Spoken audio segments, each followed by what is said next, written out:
नमस्कार साथीहरू, स्वागत छ टेक्निकल नेपाल युट्युब च्यानलमा। आज हामी क्लास 12 रिजल्ट 2083 सम्बन्धी एउटा महत्त्वपूर्ण अपडेट लिएर आएका छौँ। यदि तपाईँ पनि आफ्नो नतिजाको प्रतीक्षामा हुनुहुन्छ भने यो भिडियो अन्तिमसम्म हेर्नुहोस्। पछिल्लो जानकारी अनुसार कक्षा 12 को उत्तर पुस्तिका परीक्षणको काम करिब 85% सम्पन्न भइसकेको बताएको छ। यसको अर्थ नतिजा प्रकाशनको प्रक्रिया अहिले अन्तिम चरणमा पुगेको छ। विद्यार्थी तथा अभिभावकहरू सबैको एउटै प्रश्न छ, क्लास 12 रिजल्ट 2083 आखिर कहिले आउँछ?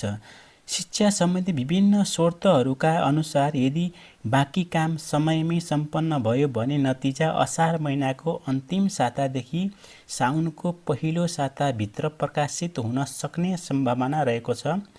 तर यहाँ एउटा कुरा ध्यान दिनुपर्छ, यानिमीले अहिलेसम्म नतिजा सार्वजनिक गर्ने आधिकारिक मिति घोषणा गरेको छैन। त्यसैले सामाजिक सञ्जालमा फैलिएका हल्ला वा गलत सूचनाहरूमा विश्वास नगर्नुहोस्। नतिजा प्रकाशित भएपछि विद्यार्थीहरूले आफ्नो रिजल्ट यानिबीको आधिकारिक वेबसाइट, एसएमएस सेवा तथा अन्य रिजल्ट पोर्टलहरूबाट हेर्न सक्नेछन्।